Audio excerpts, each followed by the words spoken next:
दोस्तों, एक भिखारी दरगाह पर बैठा हुआ होता है। थोड़ी ही देर बाद में एक लड़की आती है और वो दरगाह पर आकर रोने लगती है। दरगाह के पास में ही एक तालाब होता है। वो जो लड़की होती है वो उस तालाब में कूद जाती है। भिखारी सिर्फ उसको देख ही रहा होता है कि आखिर ये बेचारी क्यों रो रही है, लेकिन इतना सोचता ही है एकदम जो लड़की है तालाब में छंगा लगा देती है। जैसे ही भिखारी देखता है वो कहती है कि बचाओ बचाओ। तुरंत भिखारी भी उसके साथ छलांग लगा देता है तालाब में और भिखारी उस लड़की को निकाल कर लाता है और फिर उसे डॉक्टर के पास में लेकर जाता है। जैसे वो स्वस्थ हो जाती हैं, 3-4 दिन के बाद उसे अपनी झोपड़पट्टी में लेकर आता है। लेकिन देखो उस लड़की ने उस भिखारी के साथ में क्या किया। नमस्कार दोस्तों, मेरा नाम है मोनिका। मेरे इस नए एपिसोड में आप लोगों का स्वागत है। प्लीज़ वीडियो को लाइक और सब्सक्राइब ज़रूर कर दीजिएगा। दोस्तों, एक दिल्ली में एक दरगाह है जो पतली सी गली है वहाँ पर, और दरगाह के पास में एक तालाब है जो कि बहुत खूबसूरत नज़ारा दिखता है। दरगाह पर, दरगाह से तालाब को देखने पर भिखारी वहाँ पर डेली मांगने के लिए आते हैं। लेकिन थोड़ी ही देर बाद में एक लड़की जो है रोते हुए आती है, आकर अपना दरगाह पर आकर पहले अपना माथा टेकती है और रो रही होती है। फिर थोड़ी देर बाद में ही वो तालाब की तरफ चलने लगती है। भिखारी सोचता है बेचारी ये लड़की आखिर क्या वजह है जो इतनी ज़्यादा रोए जा रही है। और थोड़ी ही देर बाद में वो लड़की तालाब में छंगा लगा देती है। जैसे ही तालाब में छंगा लगाती है, भिखारी ये सब देख रहा होता है। भिखारी भी एकदम तुरंत उसके पीछे जाकर दौड़कर एकदम से तालाब में छंगा लगा देता है। भिखारी उस लड़की को तालाब से निकाल कर लाता है और उसको बाहर निकालता है, क्योंकि उसके पेट में पानी जा चुका होता है। पेट भी दबाता है, लेकिन जो वो बेहोशी की हालत में हो जाती है। लेकिन उसको फिर डॉक्टर के पास में लेकर जाता है जो सरकारी हॉस्पिटल है वहाँ पर, और वहाँ पर उसका इलाज करवाता है। उसका अच्छे से ट्रीटमेंट होता है, जो कि वहाँ पर जो हॉस्पिटल में डॉक्टर लोग होते हैं वो पुलिस को फ़ोन कर देते हैं कि आखिर एक लड़की आई है, मरने की कोशिश कर रही थी, आत्महत्या करने की। एक लड़का उसको लेकर आया है। जो है पुलिस केस हो जाता है और पुलिस आती है। पुलिस वहाँ पर आकर सारी इंक्वायरी करती है। जो पुलिस है उस लड़के से पूछती है आखिर ये तुम्हारी लड़की क्या लगती है। लड़का सारी स्थिति बता देता है कि मैं दरगाह पर इस स्थिति में वहाँ पर जो है मांगता हूँ, लेकिन मैंने इस लड़की को देखा तो मैं इसको एकदम से मैं भी इसके साथ में तालाब में कूद गया और इसको होश नहीं आया था, इसलिए मैं हॉस्पिटल में आकर इसको एडमिट कर दिया है। पुलिस कहती है चलो ये तो सच क्या है और झूठ क्या है ये तो इसके बाद ही पता चलेगा, पहले लड़की को होश आ जाने दो। जो पुलिस वाले होते हैं, एक वहाँ पर पुलिस छोड़ देती है हेड कांस्टेबल, ताकि ये लड़का कहीं भाग ना पाए, कहीं इस लड़के का ही तो हाथ नहीं है कुछ ना कुछ। इसलिए पुलिस को थोड़ा शक रहता है, इसलिए उसको छोड़ देते हैं। लेकिन जैसे ही लड़की को होश आता है तो लड़की से पुलिस सारी पूछताछ करती है। लड़की बता देती है कि मैं नहीं जानती इस लड़के को, लेकिन हाँ इसने मेरी जान बचाई है, आप लोग बता रहे हैं क्योंकि मैं तालाब में कूद गई थी।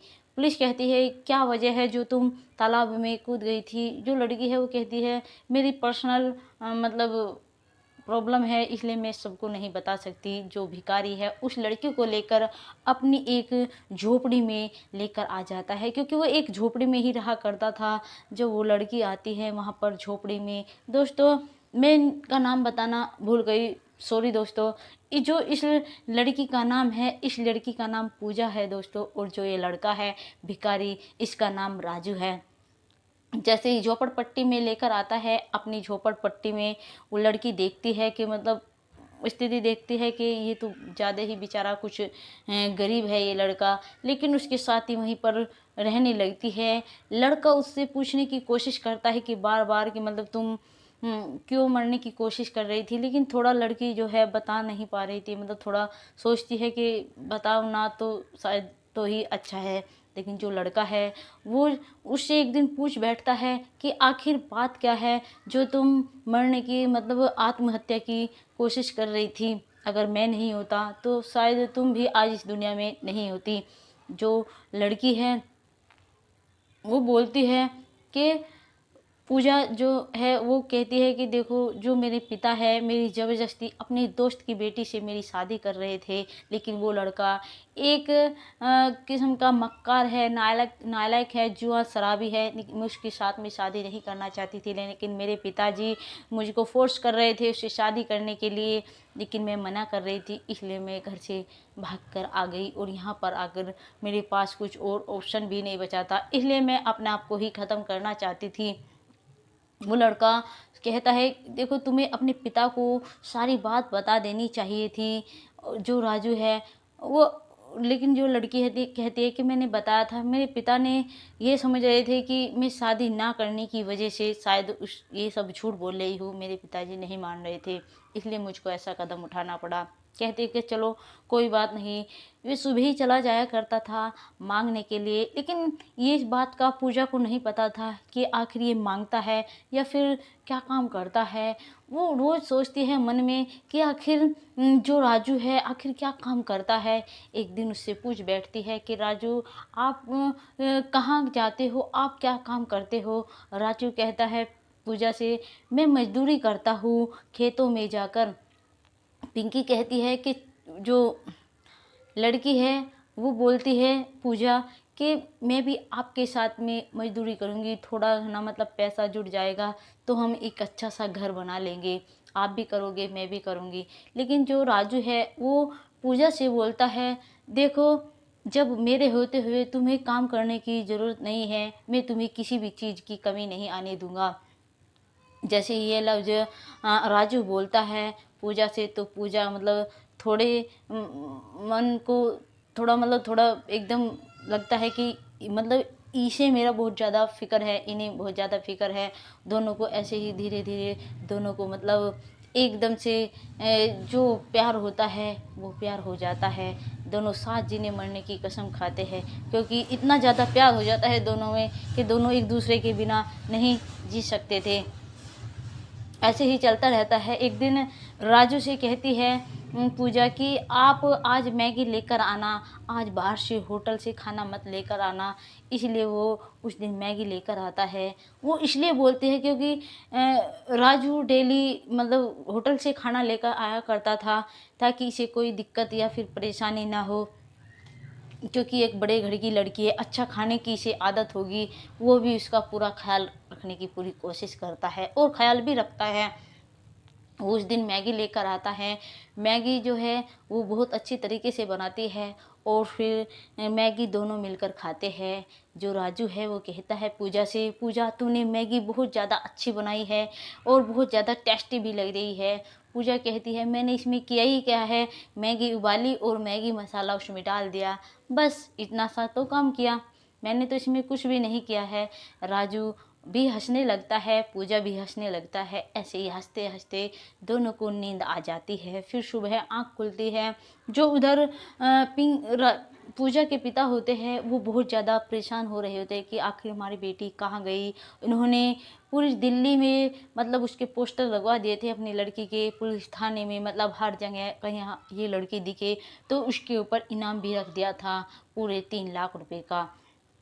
लेकिन जैसे ही ये खबर पुलिस वाले जो है मतलब बाहर भी भेजते हैं कि आखिर ये लड़की है, ये गुम हो गई है, इसका पता नहीं है।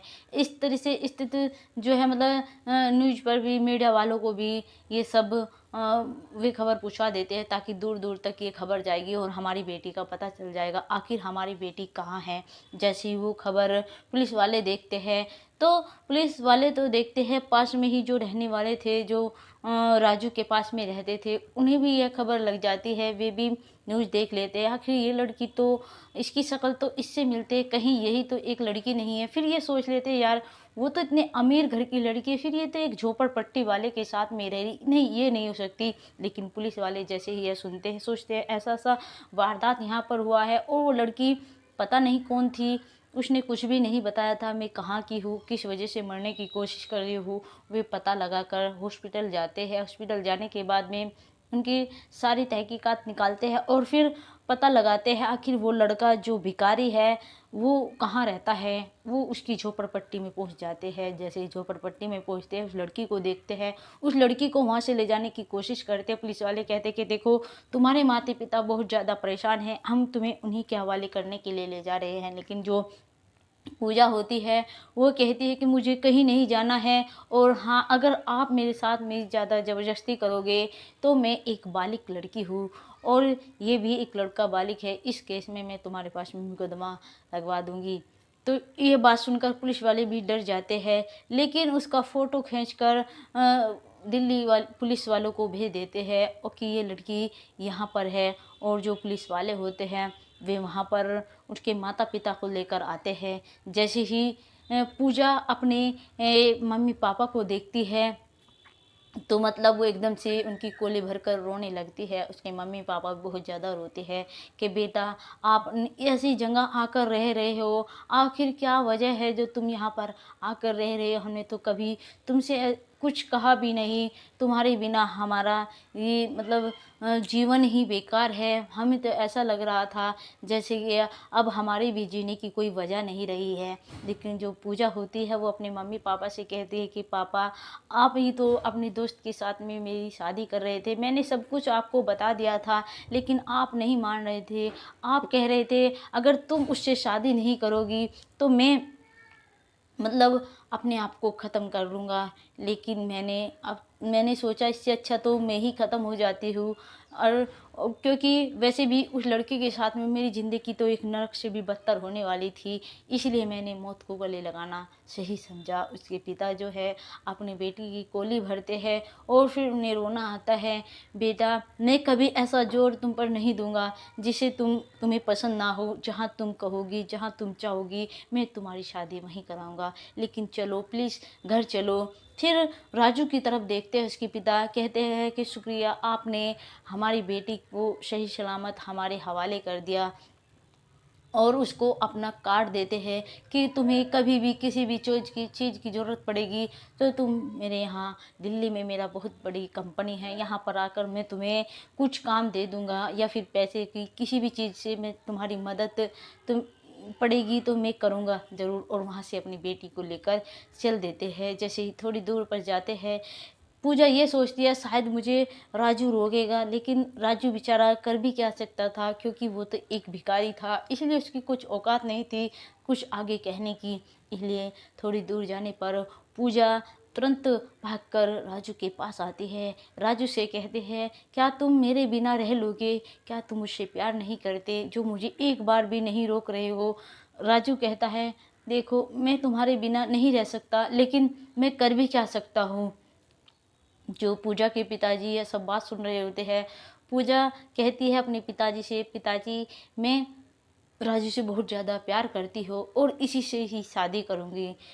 पहले तो उसके पिता सोचते कि मतलब ऐसे इतने गरीब लड़के से शादी करेगी, लेकिन फिर उसके अगेन नहीं जा सकते थे, क्योंकि उसे पता था अगर हम इसके अपनी बेटी के अगेन जाएंगे तो कभी हमारी बेटी आत्महत्या फिर दोबारा से कर ले। अब के तो हमें हमारी बेटी मिल गई और अगली बार शायद ना मिले, इसलिए हमारी बेटी ही हमारे लिए सब कुछ है, क्योंकि वो उनकी इकलौती संतान होती है। उनका तो बेटा भी वही होता है और बेटी भी वही होती है, इसलिए अपनी बेटी की बात मान जाते हैं। उन दोनों की दिल्ली जाकर शादी करा देते हैं। बहुत बड़ा फंक्शन रखा जाता है, अच्छे धूमधाम से दोनों की शादी कराई जाती है।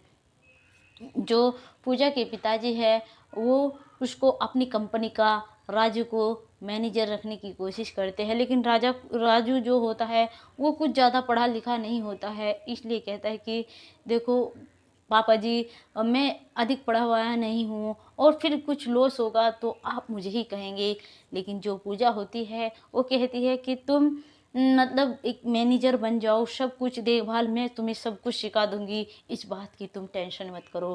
राजू के हाथ में जो है उसके पिताजी चाबी सौंप देते हैं कंपनी की, और उसे एक मैनेजर की पोस्ट मिल जाती है। एक भिखारी करोड़पति बन जाता है। और दोस्तों कमेंट में ज़रूर बताइएगा कि हमारी कहानी आपको कैसी लगी है। नमस्कार दोस्तों, जय हिंद, जय भारत।